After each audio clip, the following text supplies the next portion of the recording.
Senior Liberal Party members' remarks are sparking speculation about Sussan Ley's future as leader. Joining me now is political reporter Ruben Spargo. So, Ruben, the party's federal vice president says she was misunderstood.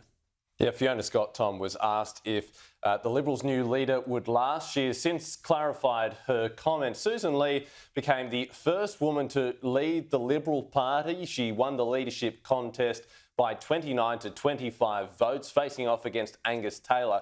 Ted O'Brien is the new deputy leader of the Liberal Party after Jacinta Nampijinpa-Price withdrew from the contest. The party's federal vice president was asked this morning on morning TV whether Sussan Ley would last as leader. Here was her response. How long do you give her?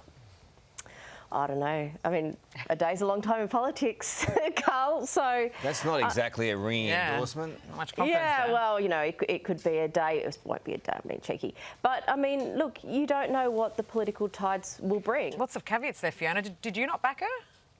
I'm not in the party room. So, but, I mean, in terms of support publicly, I mean, it doesn't sound as though you were that confident with her being chosen as leader. Oh, that's not true at all. I think Sussan is fantastic. Ouch. It's pretty... It's not the most ringing endorsement I've heard. But look, as I said, I'm going to leave it to the Liberal Party to sort this out.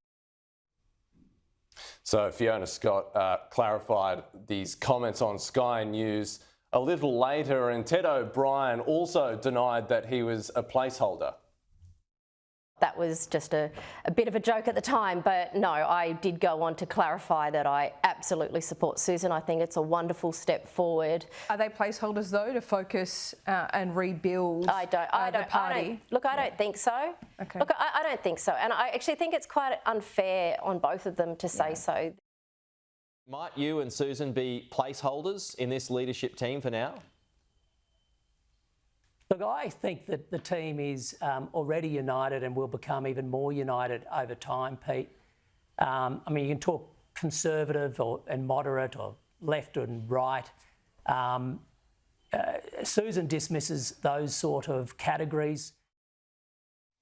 Well, the Liberal Party's energy and climate policy, we'll see what happens. A big part of the election, we'll see, could be in for a big shake-up. Yeah, it was one issue that Jacinta Nampijinpa-Price discussed during a Sky News interview.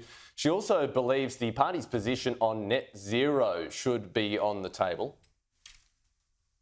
There's going to be some robust debate around energy, around nuclear. I think there are those of us who are absolutely of the view that we need to stick to nuclear. It's the cleanest, greenest energy.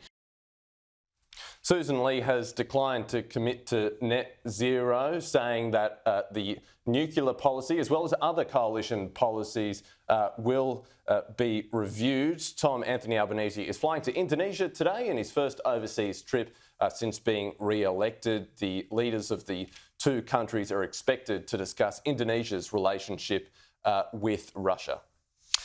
Yeah, big contrast to what's happening on the other side. Ruben, thank you.